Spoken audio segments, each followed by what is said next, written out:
Once a fantasy begins, you must see it through. How is this possible?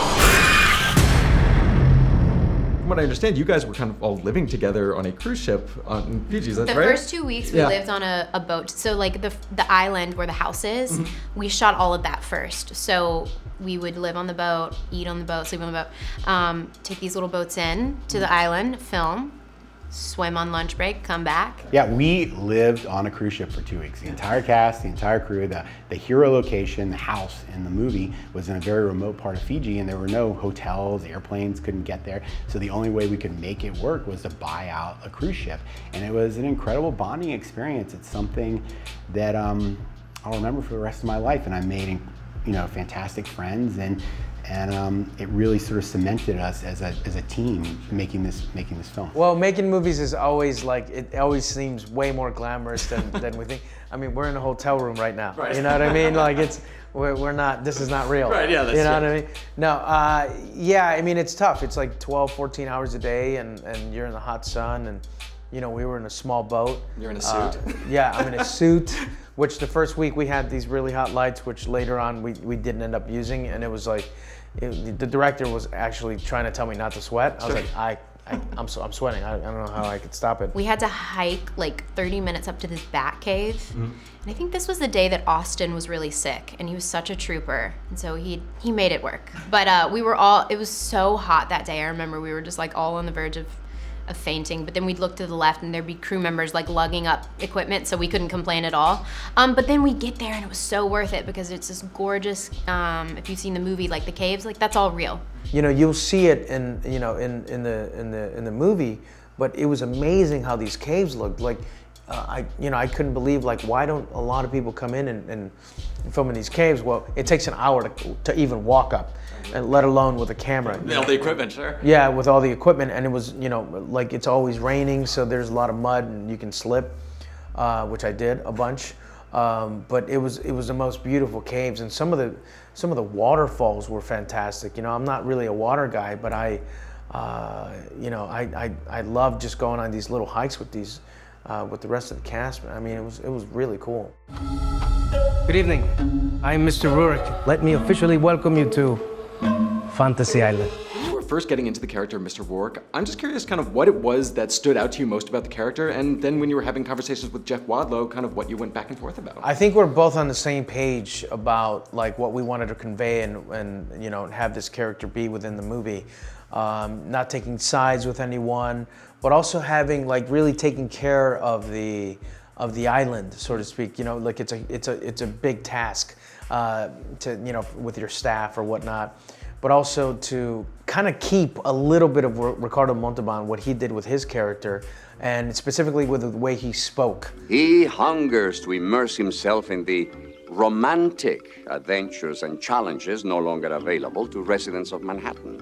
Kind of like an old school guy, like I do have a mustache and a little bit of a goatee, but back then, he seems like he could have been around maybe 50 years ago because of the way that he speaks. Sure. Like a very proper English or whatnot, and I found that it was very challenging, to be honest, because I don't speak like that myself, and use the kind of words that he does, sure. Or even think the way that he does. But it was tough. But I very much like the challenge. Well, kind of in a similar vein, Mr. Rourke's role in this is interesting just because you're automatically suspicious of somebody who wants to give you everything that you want. Oh, really? It's terrible, but I never thought of that's it, the yeah. reality of it. And I'm curious, is that something that are you playing a bit of sinister? Do you feel just to add a certain level of atmosphere? I think more I'm playing more a sense of indifference. Okay. Which can come off like you're sinister, right? Like if you're very happy and you're not emoting anything, then you're like, oh, this guy's a little bit off. Or if something bad happens and he doesn't emote anything, you're like, oh, this guy's dead inside. You don't know. I didn't want to tip anybody off as to where the story was going, because you would look at Mr. Rourke and try to get clues from him. So I wanted to make sure that I wasn't guiding anyone, and if I did, it was in the wrong direction. That is a really good hologram. There is only one fantasy per guest. and you must see your fantasy through. It brought her back to life. No matter what. When you first started working on this project to what we see in the finished cut, how would you say this project evolved? In different ways? It evolves so much. I mean, I think that's a big part of the movie making process is you have to have a plan, but then you have to allow the plan to change and grow because it is collaborative art. That's what I love about it, that you have all these artists and technicians and filmmakers who are working with you. Even from a writing standpoint, I wrote the script with Chris Roach and Jill Jacobs, and it was constantly changing. The biggest twist in the film, which we're not going to say here, no spoilers, actually happened very late in the game. It was an idea they pitched me a few weeks before production. Oh, wow. And I was like, that's not going to work. And then we talked about it, and I was like, well, if it was going to work, we do this, this, and that. And they're like, well, let's just do that. And we did it, and they did the first pass. I did a pass on it after them, and I think it really elevated the film. What was the conversation between the R rating and PG-13? Up front, I said, Jason Blum, the movie has to be rated R. Yeah. And it's not. That's a perfect example of having to change and kind of go with the flow. I felt that it had to be R, and I thought I shot an R movie, but then when we showed it to an audience, we were like, well, it's not really that R. Sure. And just a couple trims, and it was a PG-13. And there'll be a slightly edgier cut that will be available later on, but the movie works. It's much more about character and emotion.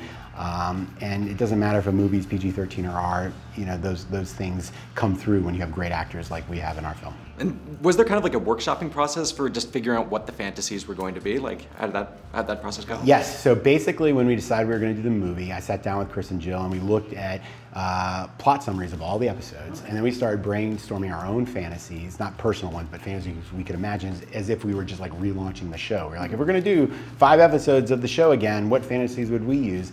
And we came up with about 10 or 12, and we picked our 4 favorites, and we tried to make them work as standalone fantasies in the movie before they came crashing together.